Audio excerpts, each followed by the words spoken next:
karena hubungannya dengan istilahnya itu disebut duhaudin, wabahaudin, wajamaludin, bukan itu. Ya. Baru kita mohon kepada Allah, adini ma'ataina, anusurilah saya, berilah saya, sebagaimana Engkau telah memberi hamba-hambamu yang soleh. Adini ma'ataina ibadah kasih, hamba-hambamu yang soleh.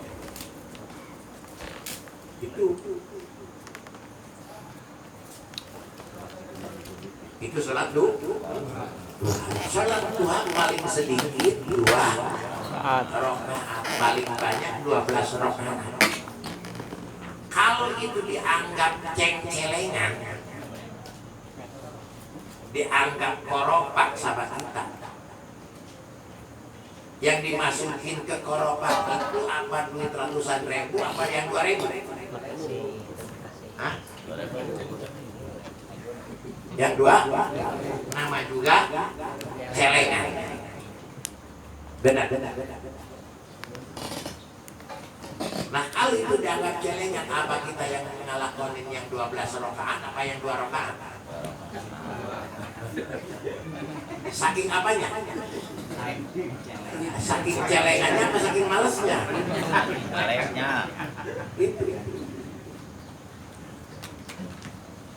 Dan kalau itu kita lakukan, walaupun 2 rakaat tapi kita lakukan, tapi kita rutinitas, itu di surga ada yang namanya pintu-pintu duha. Enggak ada yang bisa masuk kepada pintu itu kecuali orang yang di dunianya dia sholat duha. Di dalam surga ada yang namanya pintu duha.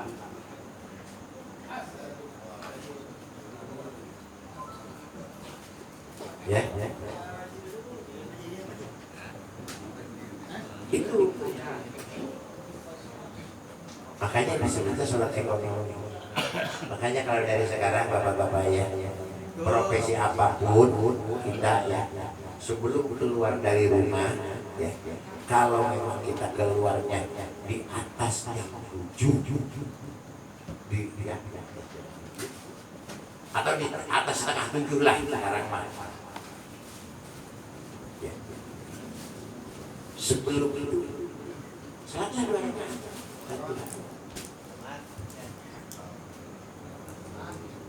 Kalau kita nggak bisa doa-doanya udah ya Allah, aku memohon kepada Engkau ya Allah, mudahkanlah pada hari ini ikhtiar saya, usaha saya. Engkau maha tahu, Engkau maha melihat, Engkau maha memelihara.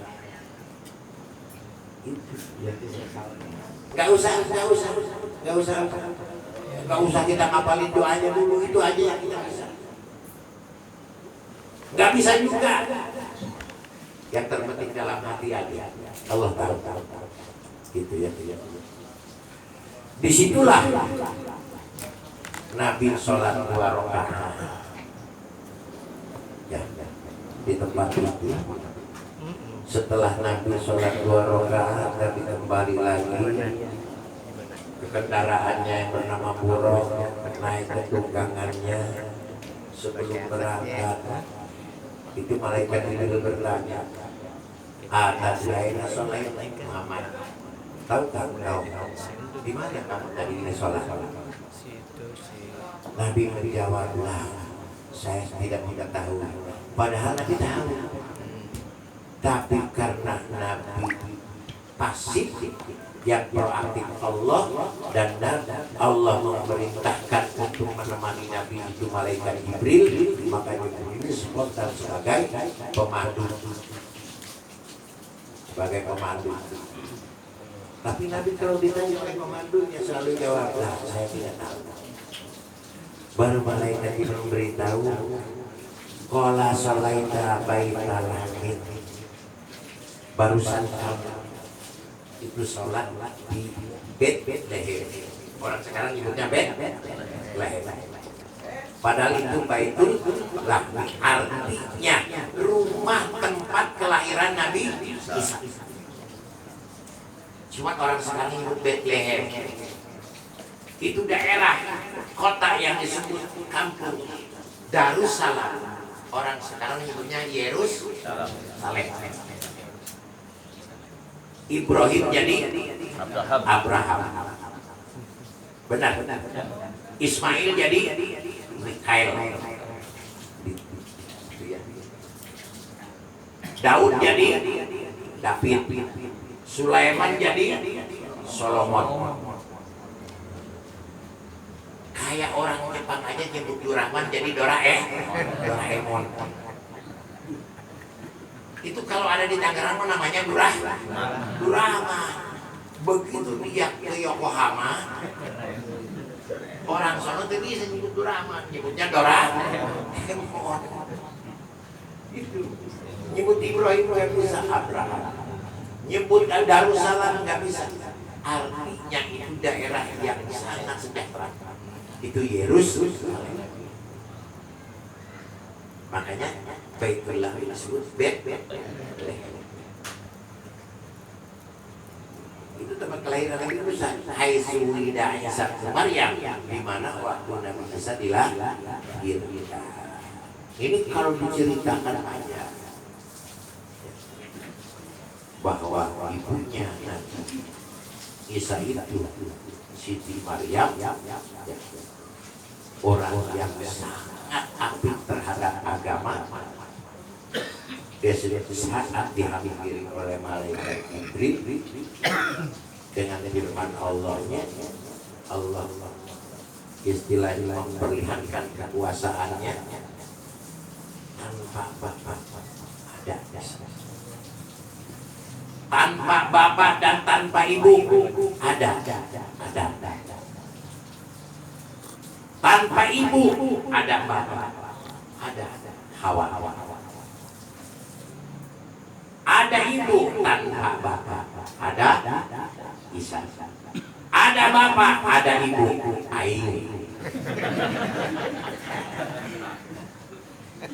Atuh, ya. Ada bapak, ada ibu, Ain.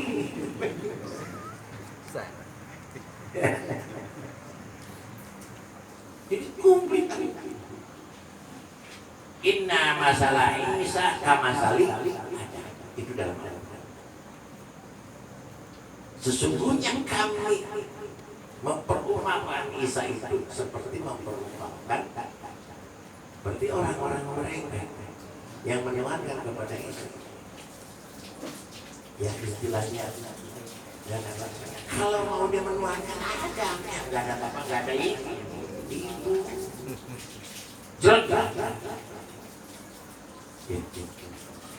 Siti Hawa ada ibunya? Nggak ada. Dia diambil dari tulang rusuk yang sebelah kiri Nabi Adam. Coba bapak-bapak, pasti kurang tulang rusuknya yang sebelah kiri. Itu diambil. Maka yang namanya perempuan jangan disalahin.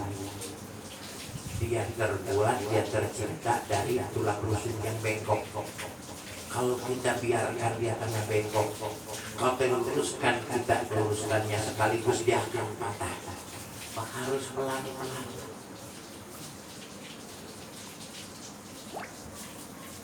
Itu rapi juga, pelan-pelan juga Allah menciptakan perempuan. Tetap itu yang disebut manusia belum sempurna. Perempuan yang menyempurnakan siapa kita sebagai suaminya, kita sebagai kepala rumah. Bibirnya harus dipoles, bulu matanya harus ditambah, alisnya harus di shadow, kan gitu ya. Bibirnya harus di bener nggak? Pergelangan tangannya harus pakai, jari-jarinya harus pakai, lehernya harus pakai. Itu baru sempurna. Siapa yang pakai? Coba laki-laki ayo pakai bedak, pakai lens tip, lipstick apa lipstick? Walaupun ngomongnya ngomong perempuan ini laki-laki juga.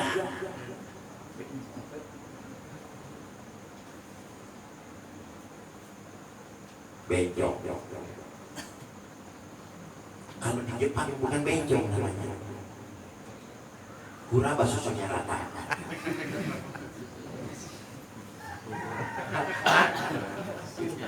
Orang Jepang mah kepada bencong nyebutnya kuraba, susunya rata.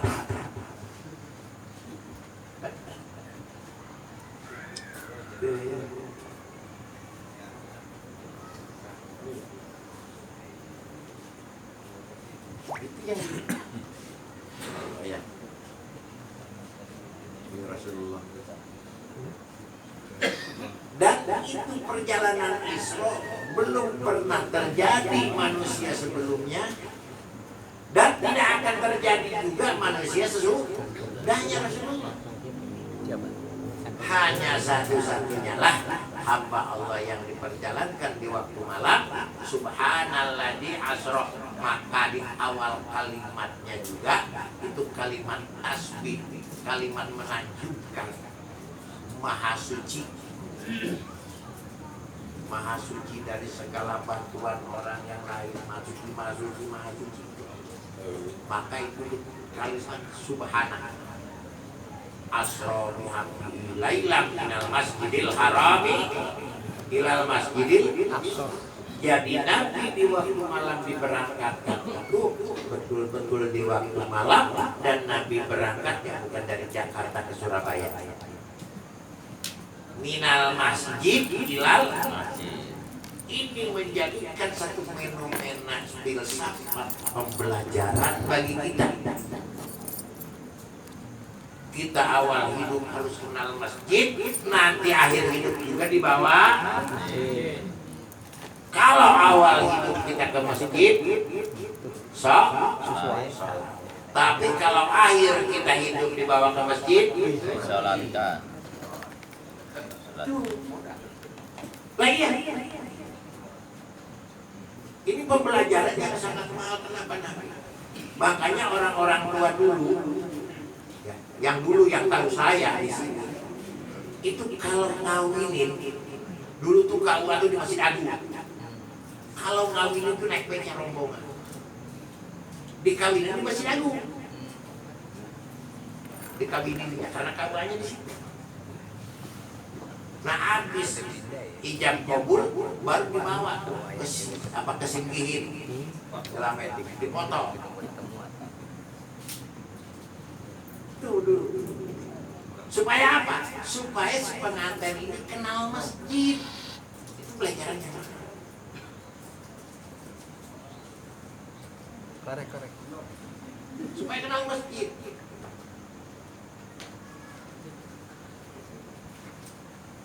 Sekarang kita kawinin di mana? Di rumah makan kan ya?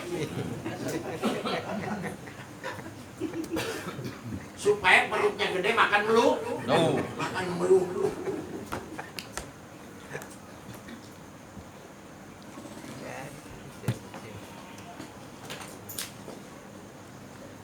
Itu Nabi pembelajaran kepada kita.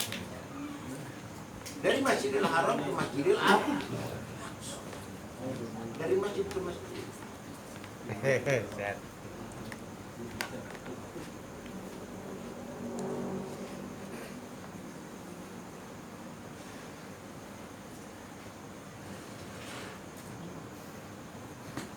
Dari situ Nabi summa atau ala qaumin. Nabi begitu sampai ke satu tempat ala qaumin, Nabi melihat sekelompok kaum.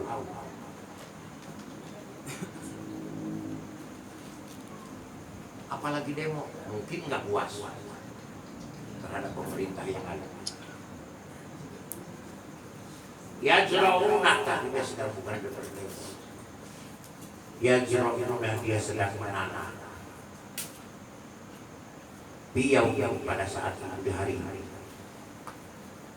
Waya sujuna piau pada saat itu pula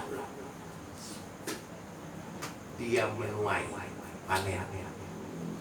Pada saat itu dia menanam, pada saat itu pula dia panen. Ini menunjukkan kehidupan kita yang sekarang kita ada di alam dunia ini, di bawah langit ini. Terus kita pindah alam, membutuhkan waktu lama nggak? Enggak. Sudah pindah alam. Jadi pada saat itu dia menanam, pada saat itu pula dia menuai. Dunia itu pekerjaan, akhirat pembayaran. Dunia pekerjaan, akhirat pensiunan. Kita sekarang bekerja aja, jangan usah ngarep-ngarep dibayar. Enggak usah ngarep-ngarep sekarang pensiun. Belum apa-apa kita udah punya PT kayak Abah, pengangguran tetap.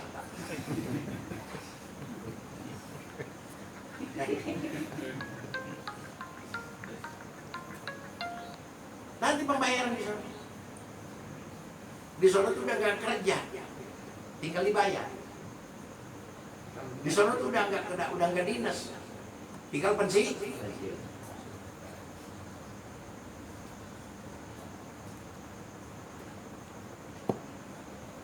Pangkat yang paling tinggi apa? Pangkat yang paling tinggi, jenderal. Titel yang paling tinggi, pangkat yang paling tinggi adalah pensiun. Kopral udah pensiun dengan jenderal masih dinas. Tinggian mana? Tinggian kopral pensiun. Ada pangkat lebih daripada pensiun? Tidak. Titel yang lebih tinggi apa? Dokter, profesor, yang berjajar istilahnya.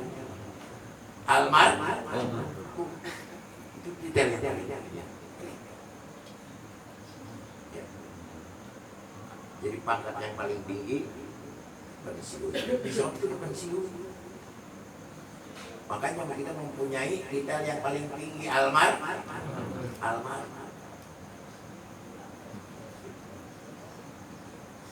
Kalau orang udah disebut almarhum, kira-kira masih ada atau udah nggak ada? Udah nggak? Stop. Nah baru di situ walanas alanahum ajma'in amma kanu ya'malun. Pasti kita akan dipertanyakan di hari ini amma kanu ya'malun, apa-apa yang telah kita perbuat, yang telah kita kerjakan.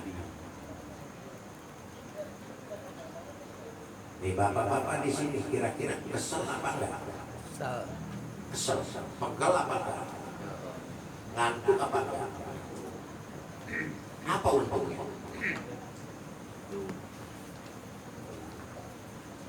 Kira-kira di sini apa kelihatannya berlian apa pasir? Pasir ngeres. Kaki kita udah kelasak, kelisik, ada kayak pasirnya kan di bawahnya ya.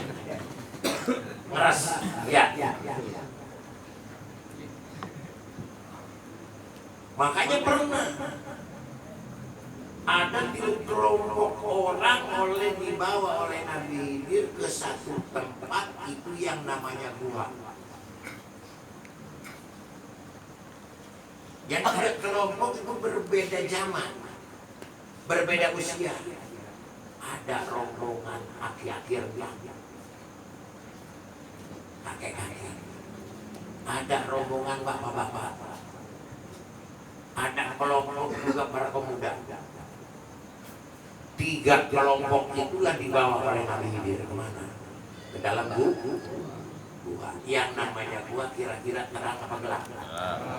Saking gelapnya itu gua, kita jangankan pengen ngelihat apa-apa, pengen ngelihat telunjuk sendiri aja ditempelin ke mata kalah kecolok daripada kelihatan.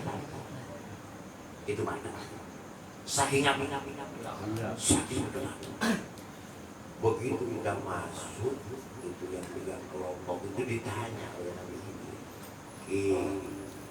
Aki kayaknya udah lama hidup di dunia, udah banyak pengalaman dari mulai zaman nikah, zaman Jepang, zaman Belanda, zaman istilahnya Orde Lama, zaman Orde Baru, zaman Reformasi, itu masih ada. Udah mengalami beberapa jam. Apa yang diinjak dan yang terpegang oleh aku? Diraba-raba, maki-maki.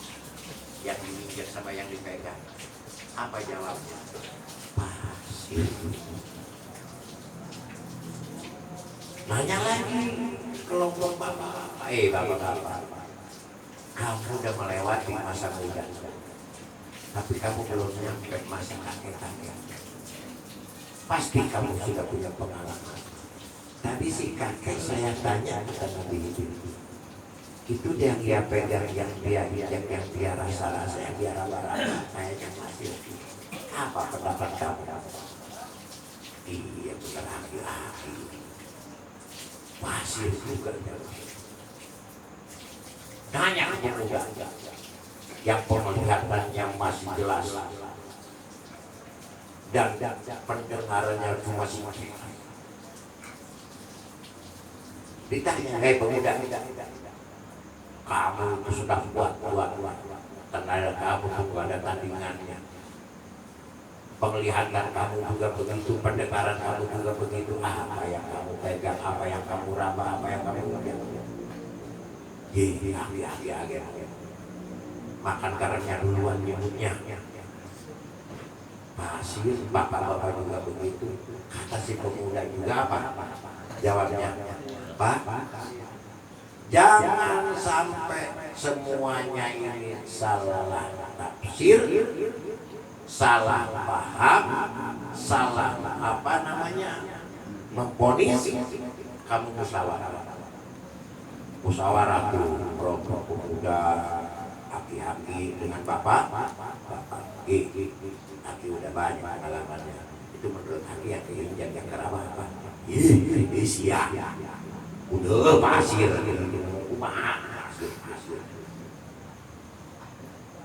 Bapak-bapak itu akhirnya sepakat. Setelah dipertimbangkan baru diputuskan ke Palu. Udah kita sepakat aja bahwa yang kita raba, yang kita pegang, yang kita keinjak adalah pasir. Nabi Khidir tadi keluar kan untuk musyawarah. Dia masuk ke Nabi Khidir. Udah musyawarahnya, udah. Gimana keputusannya setelah dipertimbangkan? Kami sudah sepakat Nabi Khidir. Kata tiga kelompok itu kami menyepakati semua yang kerabat dan yang keinjak itu bernama pasir. Oleh karena itu kata Nabi Khidir, kalau kamu sudah memvonis, sudah memutuskan itu pasir, yang bawa banyak bakal nyesel, yang bawa sedikit bakal nyesel, yang nggak bawa pun bakal nyesel. Yang nggak bawa pasir bakal nyesel, yang bawa sedikit pasir bakal, yang bawa banyak juga.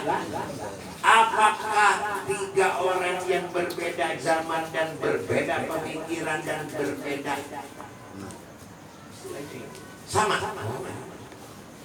Kata aki-aki, lah gua kalau memang bakal nyesel, gua mau banyak, mau bawa yang banyak. Dia bawa istilahnya karung dipenuhi, bawa sarung nih sama dia dipenuhi, kantongnya juga dipenuhi, apapun yang bisa dipakai wadah dia wadahin untuk pasir sampai hampir nggak ke bawah. Terus bapak-bapak, laki-laki mau bawa loba-loba jauh naon. Lah lama daripada nggak bawa sedikit, asal bawa si bapak. Nah, pemuda kan yang bawa banyak nyesel, yang bawa sedikit nyesel, membuat sekalian ngapain gua bawa, kata si pemuda. Jadi berbeda semua, walaupun masuknya sama. Nah, ini gua diumpamakan gelapnya ini seperti kita di dunia. Dunia gelap kan? Gelap. Apa tahu kita pahala? Apa tahu kita dosa?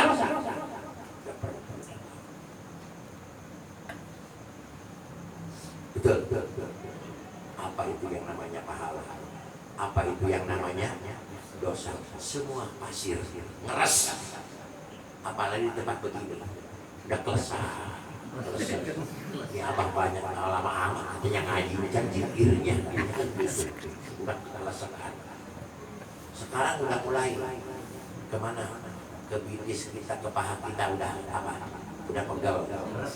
Sebentar lagi ke punggung, sebentar lagi ke leher, sebentar lagi pegawainya itu ya. Bener nggak? Semua sebadan dikatakan pegel. Apa kelihatan? Ini perumpamaan. Jadi gua itu diperumpamakan seperti kita di dunia. Kenapa orang enjoy di dunia? Karena nggak ngelihat apa-apa. Nggak ngelihat apa. Apa itu? Coba kalau orang melihat dosa, sekali dosa umpamanya jidatnya benjol gitu, jendol gitu. Orang nggak mungkin nggak mau berbuat dosa. Ya. Itu. Ya. Maka kata Nabi Ibrahim, kamu jangan dibuka dulu bawaan-bawaan kamu kalau belum ada perintah saya. Dan kamu kalau udah keluar dari gua ini, kamu tidak akan bisa kembali lagi ke gua ini, karena gua ini udah ditutup oleh Allah.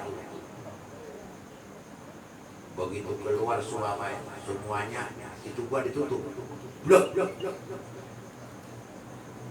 Udah nggak bisa lagi masuk.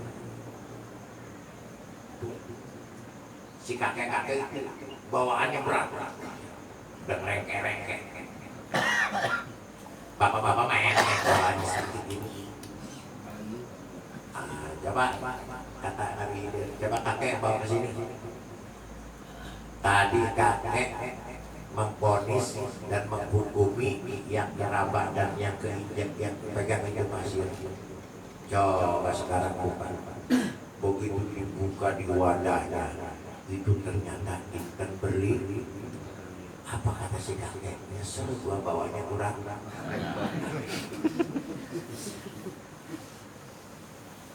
Coba bapak-bapak ke sini semua yang bawa sini.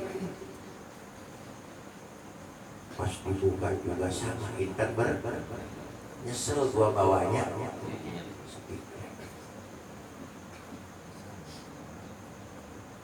Apa kata si pemuda? Nyesel gua enggak.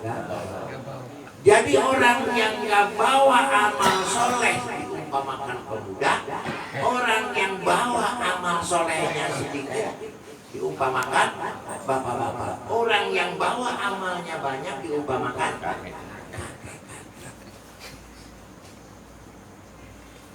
Kalau sudah pergi dari dunia, udah ditutup, ada yang kembali lagi. Lu kenapa di sono? Balik lagi, nggak betah gua. Nggak ada sinyal di sono. Nggak bisa SMS. Kan itu. Ini, waduh, tahu ini dan berlian mana? Abah katanya sampai subuh, katanya zikirnya. Itu.